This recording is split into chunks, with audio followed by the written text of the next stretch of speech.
La Luna es algo familiar, cercano. Ha acompañado a la humanidad desde siempre, o al menos desde hace mucho tiempo. La sentimos como algo nuestro, y tal vez sea algo muy ajeno. Tal vez esté ahí puesta por alguien, aunque esta idea parezca absurda.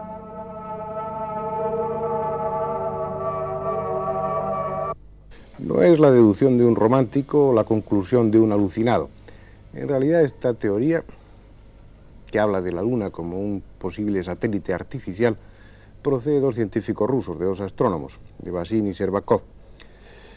En realidad sabemos tan poco de la Luna, aunque esté tan cercana y aunque el hombre haya puesto allí su pie y pensemos todos que es ya un terreno conquistado, sabemos tan poco, insisto, que aún son válidas muchas hipótesis sobre la Luna, aunque parezcan tan descabelladas como esta de los rusos.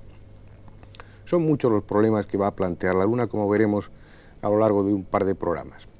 El primero es su propia existencia, porque desde un punto de vista racional, desde un punto de vista lógico, y teniendo en cuenta nuestros conocimientos astronómicos, la Luna por sí misma es un absurdo. Y les voy a explicar por qué. En realidad, un planeta como la Tierra, que es un planeta bastante pequeño, no le debía de corresponder ningún satélite, o a lo sumo, como en el caso de Marte, algún satélite pequeño, modesto, de unos 60 o 70 kilómetros de diámetro.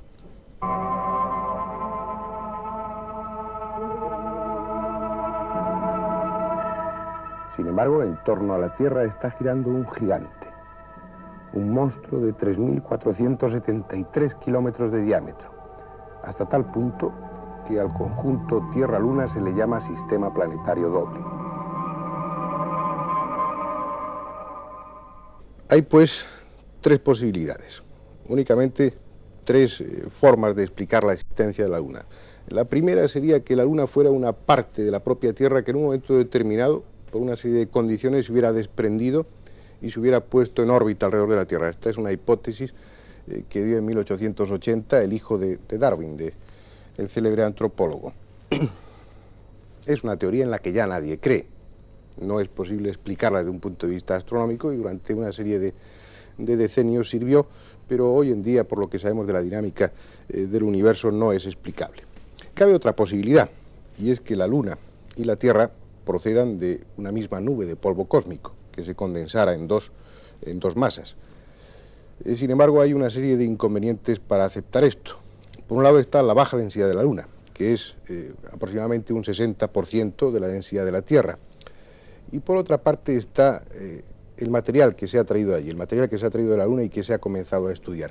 Un material que habla de una naturaleza, de una composición totalmente distinta, o al menos muy diferente a la composición no solamente de la Tierra, sino del resto del sistema solar.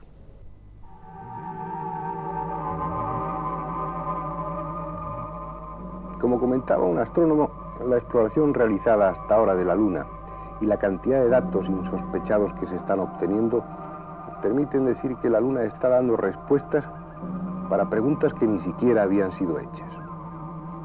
Ya ha estallado la polémica. Mientras los científicos de la NASA solo conceden un máximo de 4.500 millones de años de antigüedad a las rocas lunares, es decir, la misma que el resto del sistema solar, otros científicos están hablando de 7.000, 9.000 e incluso 20.000 millones de años de edad para algunas de las muestras traídas por el Apolo 11. Esto significaría que la Luna no solo no es hermana de la Tierra, sino totalmente ajena a todo el sistema solar. Una esfera misteriosa llegada de quién sabe qué rincón del universo.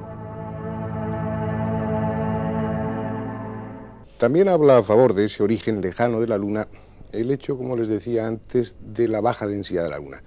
Una densidad que es distinta no solamente a la Tierra, sino al resto de los demás cuerpos que hay en el sistema solar. Esta razón y la diferente composición de la Luna abundan en favor de la teoría de un origen remoto, un origen lejano. No se podría explicar esta diferencia de antigüedad en las rocas, esta diferencia de densidad y la diferencia de composición si la Tierra y la Luna hubieran procedido de una misma masa, de una misma nube de polvo cósmico. Porque la composición de la Luna es en muchos sentidos distinta. Hay en abundancia, por ejemplo, uranio 236 o plutonio 237, elementos que en la Tierra no se encuentran en estado natural y hay otros elementos que no se encuentran en ninguna forma en la Tierra. Habría que hablar con toda seguridad ya de una luna procedente de algún rincón lejano, remoto del universo, porque lo que no podemos negar es la existencia de la luna, es evidente que está ahí, pero aún así esta otra hipótesis, imaginemos que esto es la Tierra y que la luna procediera de alguna parte del universo, las circunstancias para que la luna se pusiera en órbita en torno a la Tierra son tan especiales, tan exactas, que es tremendamente difícil que la casualidad haya dado lugar a esa colocación de la luna en órbita en torno a la Tierra. Pero imaginemos que es así.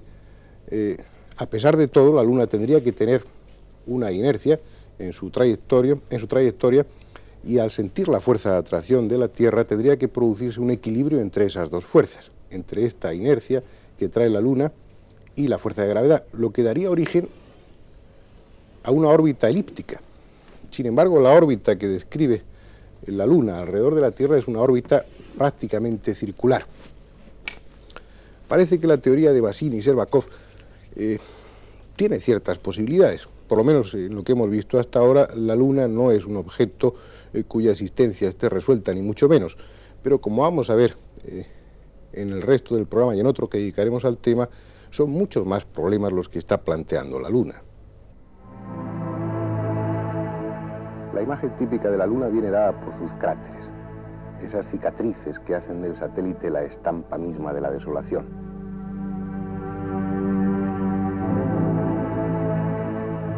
Y esos cráteres, tan conocidos, tan estudiados, son, a pesar de todo, un misterio. En primer lugar, habría que preguntarse por qué son tantos.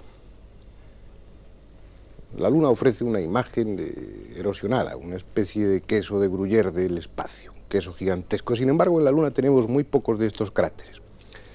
En la Tierra, perdón. Habría una explicación. En la luna no existe atmósfera y entonces los meteoritos caen libremente con toda su fuerza y por eso abren tantos cráteres. Sin embargo, en la Tierra, la atmósfera formaría como una especie de pantalla protectora y los meteoritos se desintegran realmente al roce de la atmósfera. Al no poder traspasar esa cubierta protectora, llegan desintegrados al suelo o han perdido mucho de su masa y prácticamente no abren cráteres. Pero esto sería explicable para los meteoritos de pequeño tamaño. Sin embargo, en la Luna hay centenares de cráteres que hablan de meteoritos de millones de toneladas.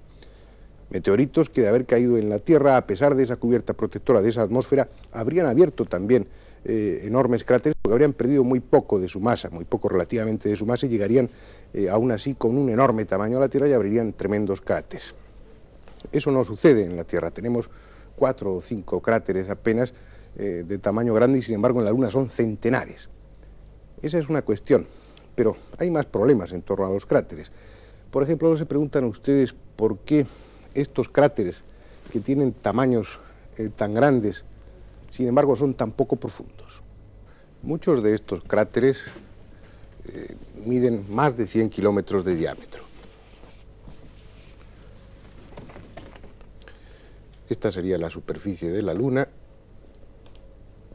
Estas serían las paredes del cráter. Visto desde arriba tendría esta forma aproximadamente.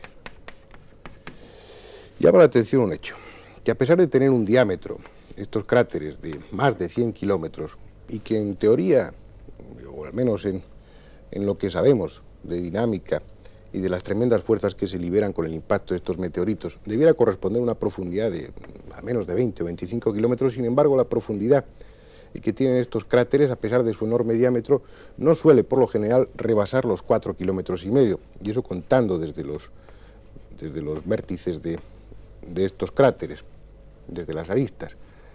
Y además, si ustedes se dan cuenta, el fondo de los cráteres sigue la curvatura de la superficie de la Luna. No tiene una forma cóncava, sino que es una forma convexa. Explicación. Hay una que es lógica. El tremendo impacto provocaría una rotura de la corteza, unas grietas por las que saldría lava del interior caliente, y esa lava sería la que cubriría el fondo del de ese cráter. Sin embargo, es tal la cantidad de cráteres que la Luna, a pesar de que hoy la consideramos un mundo frío y que en su momento haya sido un mundo caliente, a pesar de eso, a pesar de sus mejores momentos, no habría tenido cantidad de lava suficiente para cubrir, para llenar tantos huecos. A un planetoide de ese tamaño no le puede corresponder un núcleo caliente demasiado grande. Esa es una de las objeciones que ponen Bazin y Shcherbakov y que también se plantean otros astrónomos. Ellos, los dos rusos, autores de esta teoría que estamos discutiendo hoy, sugieren la posibilidad de que esa lava estuviera fabricada artificialmente, ni más ni menos. Es decir, que bajo una superficie, bajo una capa de unos 4,5 kilómetros de espesor nada más, estaría una auténtica capa blindada que no permitiría que el impacto de los meteoritos hiciera demasiado agujero, por decirlo así. Y que además, en los casos en que ese impacto rompiera en profundidad esa capa, enseguida, artificialmente, según Bazin y Shcherbakov, se hubiera fabricado lava suficiente para llenar ese agujero. Insistiremos sobre la teoría de los rusos, pero además de los cráteres, la Luna está por sí misma, y huyendo de hipótesis más o menos sorprendentes, por sí misma está planteando otros muchos problemas también. Por ejemplo, estas son las llamadas agujas de Blair, en honor a su descubridor. Se ven más iluminadas las cumbres y se puede apreciar la sombra que proyectan. Son 8 gigantescas rocas, una de las cuales mide 213 metros de altura. Demasiado asombrosas para ser naturales. Debiera hablarse de menhires levantados por gigantes.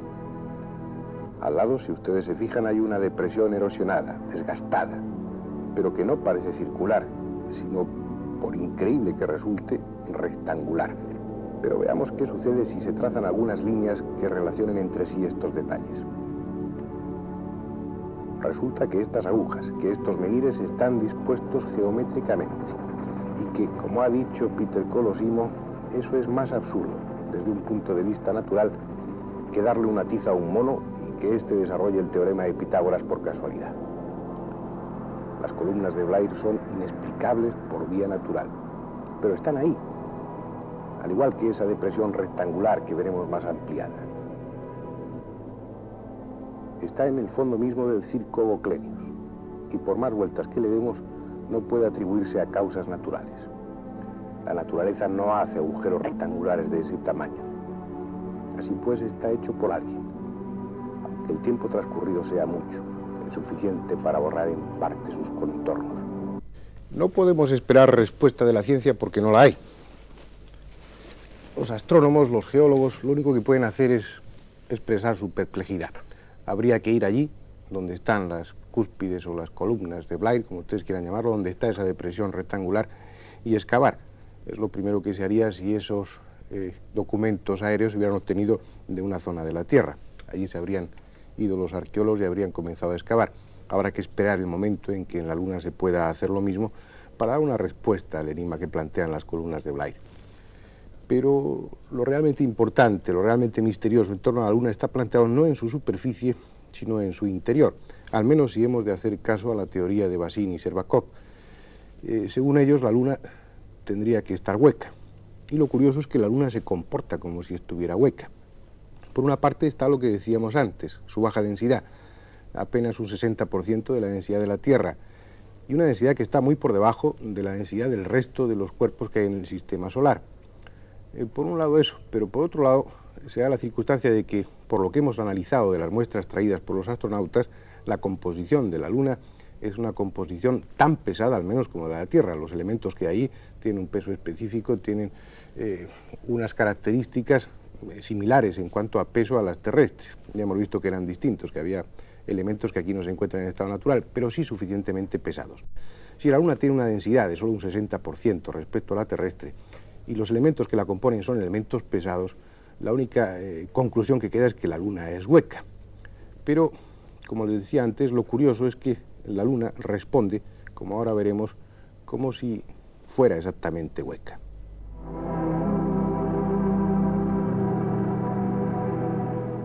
Entre el material colocado en la superficie lunar por los astronautas hay varios sismógrafos, y estos están recogiendo datos asombrosos. Cuando un objeto suficientemente pesado se estrella sobre la superficie, la Luna está vibrando durante horas incluso. Es decir, las ondas no son absorbidas y amortiguadas como en la Tierra. La Luna responde como una especie de gong.